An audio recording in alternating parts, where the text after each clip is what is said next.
Olá, caros alunos, mais um encontro com a filosofia.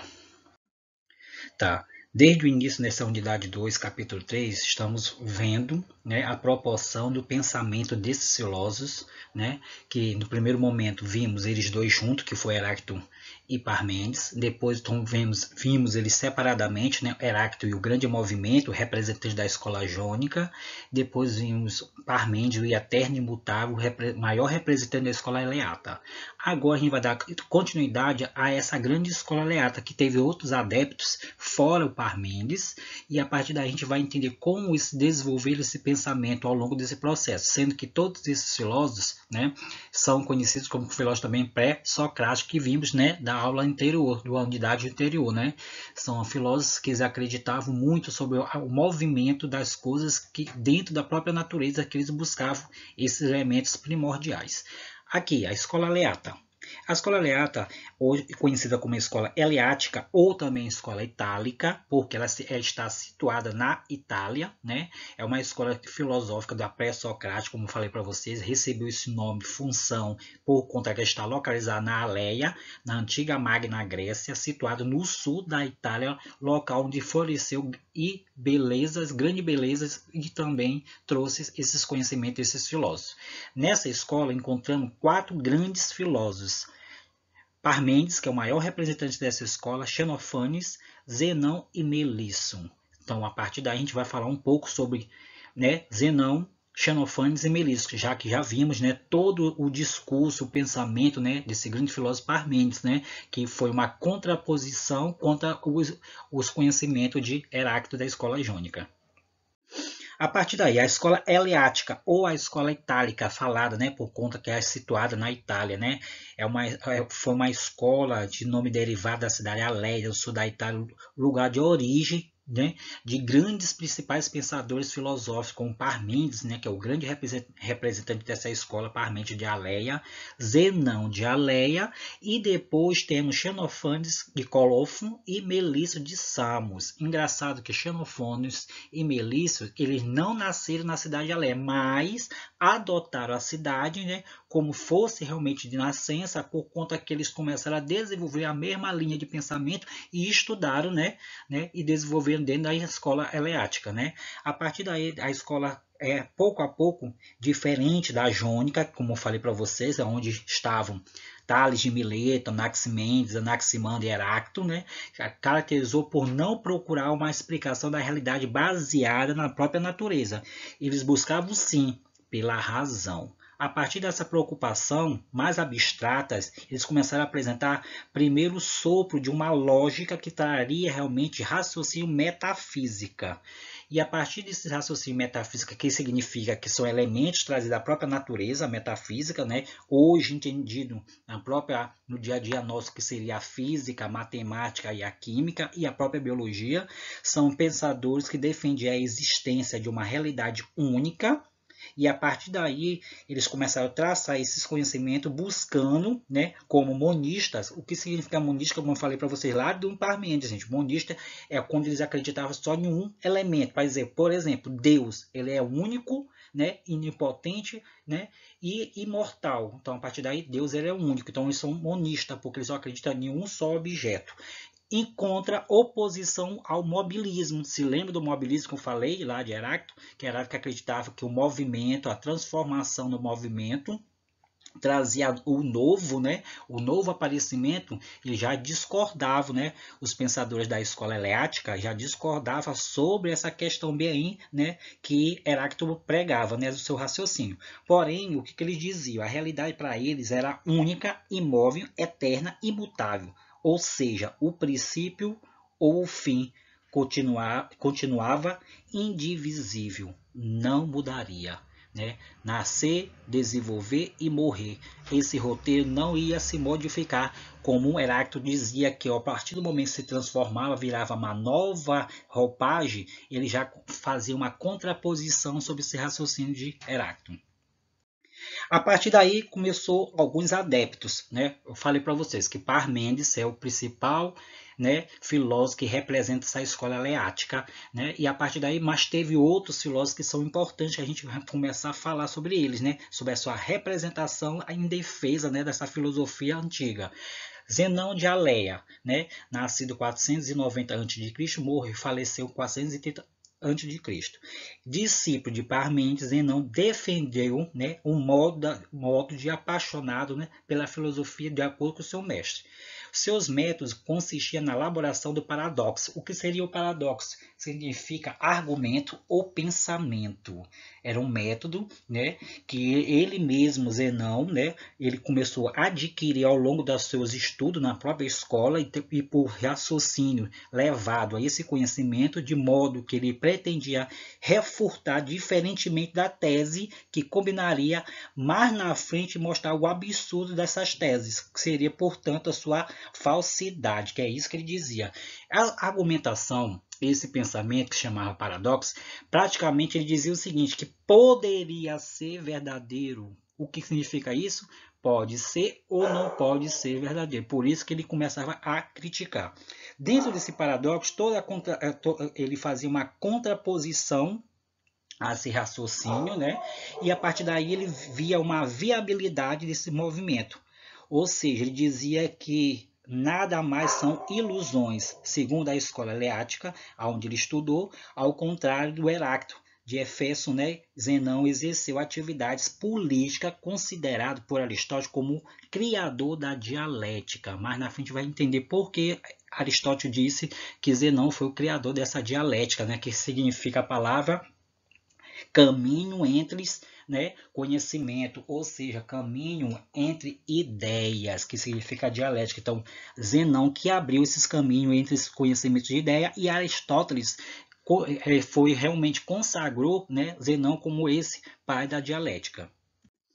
A partir daí, Zenão de Aleia foi um grande filósofo pré-socrático da filosofia antiga grega, discípulo de Parmênides. Zenão contribuiu para o pensamento filosófico formulando diversos paradoxos. Você sabe que eu falei que paradoxo significa pensamento e argumento. E a partir daí, Zenão nasceu, como falei, 488 a.C., na cidade de Aleia, localizada na Magna Grécia, na atual Itália. Com isso, o que Zenão fez? Além da filosofia, Zenão foi professor e desenvolveu a política. Ele se posicionou contra os tiranos que governavam a cidade e assim foi preso, torturado em praça pública e morto. Nesse evento, ele se recusou a deletar seus colegas, falecendo em 430 a.C. Obras deixadas pelo esse grande filósofo foi que consagrou, né, os seus pensamentos paradoxos, foi o Discussões contra os Físicos, sobre a natureza, explicação crítica de Empédocles, que foi o que ele realmente também desenvolveu essa crítica também diante desse grande filósofo Empédocles. Sendo que essa obra dele sobre a natureza traz totalmente conhecimento de Zenão ao longo dessa dialética que eu falei, né, que são os caminhos entre as ideias, ou seja, caminho entre os próprios conhecimentos que Aristóteles consagrou ele como grande pai da dialética. As principais ideias de Zenão foi o seguinte: esse filósofo elaborou diversos paradoxos, argumentos ou pensamentos, sendo que o mais importante é aquele que ficou conhecido como paradoxo de Zenão, seja dúvida. Ele sempre tinha a dúvida daquilo realmente, e assim ele começou a investigar os fatos para saber se realmente aquilo ali era verídico. Seu principal pensamento era o paradoxo de Zenão. Por outro conceito, ele botou bem relativo sobre esse paradoxo. Como eu falei para você, o paradoxo poderia ser verdadeiro ou seria uma ilusão, ou uma falsa, realmente, verdade. Em conceito, ele estava relacionado à corrida de Aquiles de uma tartaruga. Lembra essa história da metodologia grega, né? Então, a metodologia grega traz bastante, né, conceitos históricos sobre alguns, né, heróis gregos, né? E a partir daí apareceu Aquiles, né? Foi um grande herói grego, muito veloz. No entanto, o paradoxo de Zenão, que significa argumento ou pensamento que traria uma certa verdade ou uma falsidade pura, ele perderia a corrida para a tartaruga. Como? Ele explica mais na frente por que isso acontece. Primeiro, Zenão dizia o seguinte: com isso, ele quis demonstrar a inexistência do movimento, bem como o espaço, do tempo e da velocidade. Para isso, o que ele fez, Zenão? A partir da lógica, olha bem, aí já entra a dialética dele. Por isso que Aristóteles considera ele como o pai da dialética, que significa caminho entre as ideias. Ele comprovou o equívoco das coisas, que nos leva a uma conclusão errônica, ou seja, que por sua vez parece ser verdadeira, ou seja, uma ilusão que vai gerar esse pensamento errônico sobre o mundo. Assim, ele procurou demonstrar o absurdo e a falsidade gerada pelas expressões humanas. A partir da dialética, que ele criou esses diversos argumentos demonstrando a inexistência desse movimento, Zenão foi mais além, contra o pensamento desenvolvido de Pitágoras, que dizia que a multiplicidade do ser e do mundo foram realmente explicadas através dos números. Ele já discordava, Zenão disse o seguinte: sendo assim, Zenão acreditava que a unidade de ser em detrimento da pluralidade das palavras está realmente na verdadeira apenas de um todo resto não verdadeiro. Ou seja, Zenão dizia que para chegar a uma verdade, né, tinha de ter realmente raciocínio, e a partir desse raciocínio até chegar ao ponto que poderia ser verdadeira, ou, né, como ele colocou no conto do exemplo de Aquiles, né, que perdeu a corrida para a tartaruga, ou seria uma só ilusão das expressões humanas. Então, ele discordava dessa simplicidade, né, de Pitágoras, dizendo que o número era uma questão que ordenava, né, a criação de tudo realmente na natureza. A partir daí, outro filósofo, né, adepto a essa escola, né, eleata, né, ou seja, a escola itálica, Xenofanes de Colofo, né, Xenofanes de Colofo, em cerca de 570 a.C., faleceu aproximadamente 475 ou 460 a.C., que foi o filósofo grego que nasceu em Colofo, na Jônia, e acreditava que passou algum tempo na Sicília e Aleia. Quando ele se mudou para a Leia, ele conheceu a escola aleata e se aprofundou nos conhecimentos. Por isso que alguns estudiosos colocam ele como praticamente um dos representantes também dessa escola e adotando a cidade de Aleia como sua fonte de conhecimento. Muitos acreditavam que Xenofanes aproximava-se mais de um reformador religioso do que um filósofo, né, propriamente dito. Ao contrário de Anaximandro, por exemplo, que ele havia criado o conceito que buscava a natureza pela matéria, de um motivo de todas as transformações. Xenofanes se apegava à ideia que a essência de todas as coisas, do ser é o absoluto, que era um. E a partir da palavra um, que ele dizia, o filósofo, né, Teofratos, e alegava que o um era o Deus. E a partir daí ele começou a pregar essa filosofia, por isso que ele se confundia muito com a questão religiosa, que ele pregava que Deus seria uma palavra um, que poderia mover todas as transformações ali realmente da existência do mundo. Buscando ainda mais, Xenofanes criou um conceito de Deus, já que ele já se aproximava muito com a religião, que diz que ele era um ser mais alto que não possuía nenhuma característica conhecida pelo homem, ou seja, e muito menos semelhante a este, e nem referente à sua imagem nem seu espírito. Ele era contra dizer que o homem era semelhante ao próprio Deus, já que nunca realmente uma pessoa humana poderia aproximar, né, das virtudes de Deus, como sendo Deus único, né, presente e onipotente. A partir daí, o que ele representa? O que esses três, né, tem em comum é que diz uma abordagem que diz o seguinte: a mesma dificuldade que daria para a resposta aproximadamente, essa dificuldade, né, que são os problemas, é abordado e foi uma questão da permanência da própria identidade diante dessa mudança dos seres. Ou seja, a questão dessa unidade, da universalidade do ser diante da multiplicidade desse ser particular. Então, a partir daí, cada um com sua fé buscando o raciocínio que Deus, né, como ele sempre diz na sua lógica, ele dizia que Deus sendo único, e esse um que representa esse Deus, era a única pessoa que podia mover as coisas realmente do universo. Xenofônio Colófono foi um poeta, filósofo grego pré-socrático, considerado um dos fundadores da escola eleática, gente, ó. Permaneceu exilado no sul da Itália, onde teve visitando diversas cidades. E aí ele teve o contato, né, com a escola. E na sua longa caminhada tornou-se homem muito sábio e admirador. Escreveu diversos poemas, e as quais atualmente podemos encontrar em alguns trechos. Os estudos afirmam que ele visitava, né, os lugares, recitava suas poesias em cima daqueles lugares, onde dá inspiração a ele, e começava a perceber a demonstração daquela cultura. E assim ele começava a escrever seus poemas que traria bastante questão da filosofia, né, poética, e demonstraria, né, das suas grandes obras. Foi, portanto, no sul da Itália que ele teve o contato com os pensadores que fundaram a escola eleática, e a partir daí ele, além dele, destaca-se na escola também os filósofos como Parmênides e Zenão. Xenofônio também foi um mestre de Parmênides, da Leia, né? Um dos mais importantes filósofos da filosofia antiga. Pré-socrático, que recebeu esse nome, pois antecedeu os maiores filósofos gregos como Sócrates. A partir daí, esse período chamado de naturalista foi o primeiro ao desenvolvimento da filosofia grega, que vimos, né, já em assuntos anteriores, né, no século VII ao século V a.C. Xenofônio teve uma vida longa, falecendo por volta de 475 ou 460 a.C., com 90 anos. Principais ideias dele, Xenofônio, foi a maioria dos filósofos pré-socráticos focou nos seus estudos pela natureza, buscando esse motivo. E são também chamados de filósofos da physis. Né? Uma frase muito adotada por Xenofônio foi o seguinte, que o belo e honesto e os deuses não concedem aos homens, senão o poder de muito trabalho e persistência. Xenofônio de Colófono.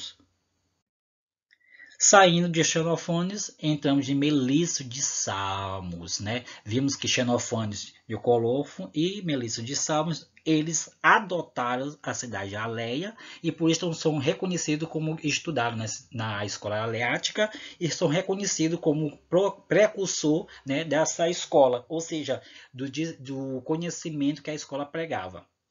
A partir daí, Melisso de Samos, 485 a 425 a.C., cidade de Salmos, região da Ásia Menor, morreu com 60 anos, pré-socrático. Uma frase muito conhecida dele é: o universo é infinito, imutável e imóvel, uno, e tudo semelhante a si mesmo e completamente cheio. Melisso de Salmos. Sobre Melisso temos o quê? Alguns fragmentos sobre sua grande obra, sobre a natureza ou sobre o ser. Ele, como Zenão, aprofundou e defendia as teorias de Parmênides. Melisso escreveu formas claras de dedução rigorosa sobre os argumentos. Novamente apareceu os argumentos, gente. Argumentos são que pensamentos que lá de Zenão é paradoxo, que chamamos de paradoxo de Zenão, que foi uma ideia própria de Zenão. Já aqui, o Melisso, ele adotou realmente os mesmos conhecimentos de Parmênides de Zenão, porém, ele dizia que esses argumentos trariam sentido sobre a investigação das razões que levaria à própria verdade. Ele começou o quê? Ele sistematizou e escreveu basicamente essa doutrina, né, e preocupação, né, de levar a escola aleata, mas também modificou os pontos da teoria dessa escola. Ele fez uma correção que acabaria, né, tendo um peso notável na história da reflexão sobre o ser. Para Melisso, o que ele dizia sobre essa modificação, né, do seu argumento dele pessoal para que a escola pudesse desenvolver outro pensamento? Para Melisso, o ser deveria ser infinito. Parmênides dizia que o ser deveria ser finito, já para Melisso era infinito. Olha bem o que ele já começou a debater aí, ó, gente. Parmênides dizia que o ser deveria ser finito. E já o Melício, adepto dos conhecimentos de Parmênides, sendo que ele modificou, né, a forma de entender a escola, dizendo que o ser seria infinito para Melício. Esse ser infinito defendia que o ser infinito pode, porque ele não pode ter limites nenhum no tempo e nenhum no espaço. Se o ser fosse realmente finito, ele teria que fazer limite com vazio, e esse vazio é um não ser, que seria impossível que o ser seja limitado pelo não ser.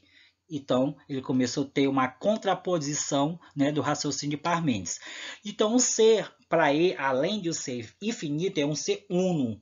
Olha bem a palavra, de novo a palavra uno, gente. Porque se fosse dois, o deveria fazer limite com o outro. E a partir daí, fazer esse limite significa limitar o ser. E não pode ser limitado por outras coisas, mesmo outro ser. Então, o que ele acreditava?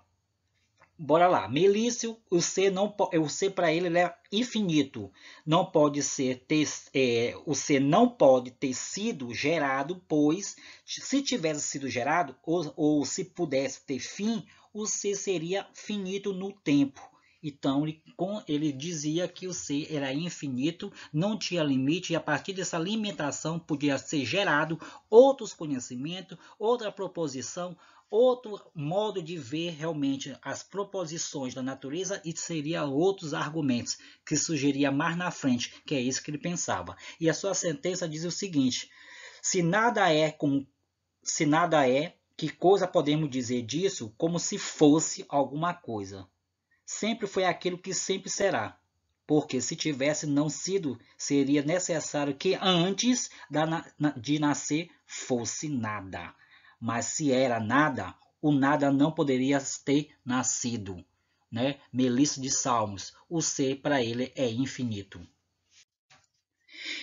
Para encerrar, né, esse resumo sobre todas as concepções, né, sobre a escola eleática, né, que trouxemos um pouco sobre Parmênides, que discursou e foi contra, né, o movimento de Heráclito, e também trouxemos outras ideias, outros adeptos como Zenão de Alea, que colocou sobre o paradoxo de Zenão, né, e a partir daí o paradoxo de Zenão significa que é pensamento, argumento, e a partir daí ele é conhecido, né, como Aristóteles, o principal que criou a dialética, né, que seria caminho entre as ideias. Depois entramos no Xenofônio de Colófon, também é adepto à escola eleática, praticamente foi considerado um dos também precursores da escola eleática, trouxendo seu pensamento sobre a sua discussão sobre o que seria realmente esse ou seja, Deus, né? Ele pregava muito a questão da religiosidade e aproximação da filosofia sobre essa questão.